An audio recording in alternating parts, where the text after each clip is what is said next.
Fábulas de Monteiro Lobato, A Cigarra e as Formigas. Vamos ter que achar um título para isso, né? Trabalho com o vocabulário, ou só vocabulário. Porque eu pretendo fazer isso com as outras fábulas também. E pretendo ter esse vídeo extra com o vocabulário. Então como que a gente vai fazer? Não adianta a gente simplesmente pegar todas as palavras e tentar decorar essas palavras. Então eu não vou falar, ó, chiar, ao pé, tulha, faina, deliberar, manquitolar, e aí eu vou dar essas palavras para você lembrar. Não é uma boa estratégia. As palavras são como animais. E o melhor jeito de conhecer um animal não é num livro. É um jeito importante para os estudos, etc. Mas não é o melhor jeito de conhecer um animal. O melhor jeito de conhecer um animal é vendo ele na natureza. Esse é o melhor jeito de conhecer um animal. Esse é o animal real. Então as palavras, mesma coisa. O dicionário é importante? Muito importante.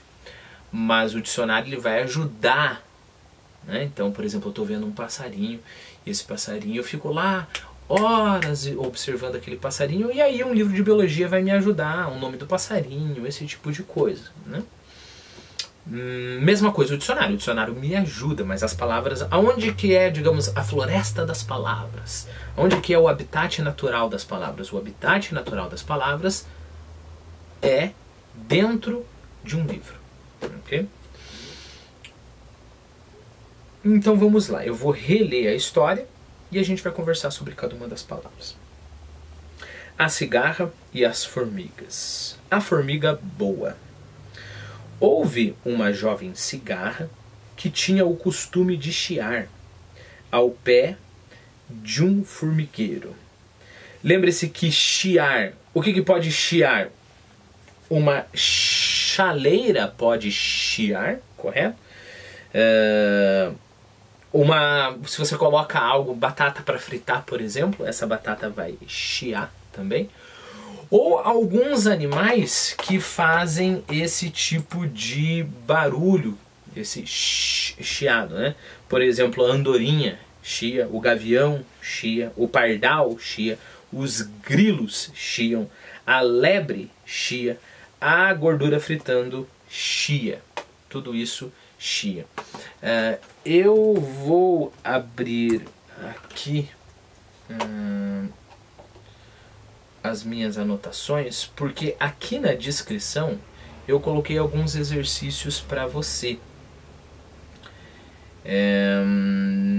Fábula de Monteiro Lobato está aqui, A Cigarra e a Formiga está aqui, né? Quais que são os exercícios? De vez em quando a gente vai tentar ir para além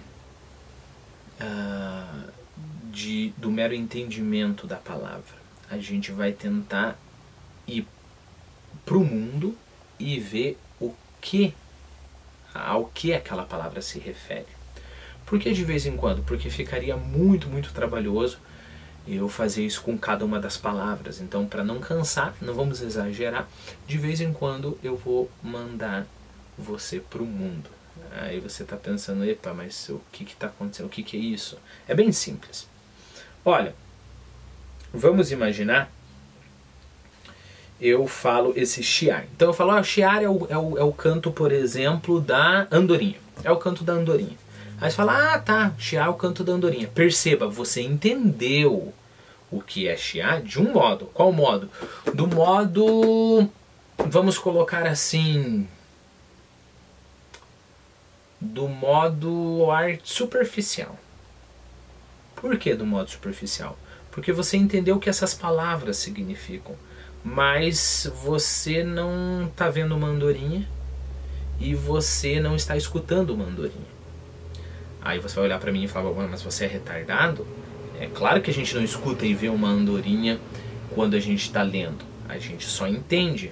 Aí eu olho para você e falo, não. Porque se eu conheço uma andorinha e se eu já vi uma andorinha, a minha imaginação consegue pegar aquela experiência que eu tive da andorinha e consegue colocar durante a leitura, né? Então, por exemplo, eu estou lendo uma história e nessa história o menino entra na banheira e a água está muito fria. Tão fria que parece que tem um monte de agulhinhas espetando ele. Se eu já vivi essa experiência, se eu já coloquei a minha mão numa água muito fria, eu não vou só entender aqui, no nível superficial, o que está acontecendo. Eu vou lembrar da minha experiência e aí eu vou sentir essas mesmas agulhas de frio que o moleque na minha história sentiu. Okay? Isso que é conseguir ver, escutar, sentir durante a leitura. E isso quem faz é a imaginação. Só que a imaginação não vem do nada. Se eu nunca na minha vida entrei numa banheira fria desse jeito, ou coloquei minha mão numa água tão fria assim, vai ser muito difícil eu conseguir sentir. A imaginação usa o que eu vivi como material para fazer essa história, ou para fazer esse sentimento, imaginar, ver, sentir esse menino entrando na banheira fria. Okay? Como que a gente faz isso com os vocabulários? É muito simples, é muito simples. Então, por exemplo, se eu quero entender uma andorinha, eu não vou simplesmente ir lá ler no dicionário, andorinha é um tipo de pássaro assim, assim, assado. Não, eu vou ver uma andorinha. Então, por exemplo, para chiar, eu peguei como desculpa para você praticar essa visão. Então eu coloquei um vídeo lá do YouTube de uma andorinha chiando, de um pardal chiando, um outro vídeo, o vídeo de um gavião chiando e 2 vídeos de cigarra chiando, ok? Cigarra chiando. Porque seria muito mais legal ler essa história da cigarra e da formiga. Primeiro, eu nunca mais vou esquecer chiar da minha vida, né? Não coloquei nenhuma coisa fritando, porque isso você já conhece muito bem. Mas segundo, quando eu ler a história e imaginar a música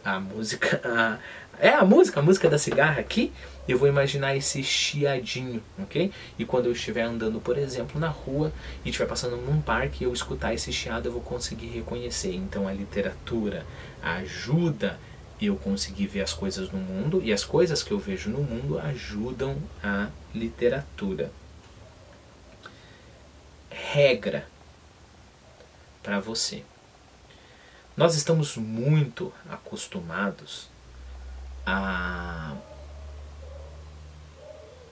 não ter paciência de ver as coisas, né? A não parar para ver um passarinho, por exemplo, a não parar para ver a flor. Ou qualquer outra coisa que vai acontecendo. Por quê? Porque nós temos imagens muito impactantes, né? O celular, a televisão, então eles vão impactando a gente e a gente não tem tempo de ver as coisas que exigem paciência. E isso, olhar as coisas que estão em volta da gente, não é uma coisa que a gente aprende, é uma coisa natural nossa. É com o tempo que a gente vai desaprendendo. Quer ver? Olha um bebê. Meu filho tem 1 ano, 1 ano e 6 meses. Né? E eu vou ter que abrir um outro vídeo por causa da bateria da câmera.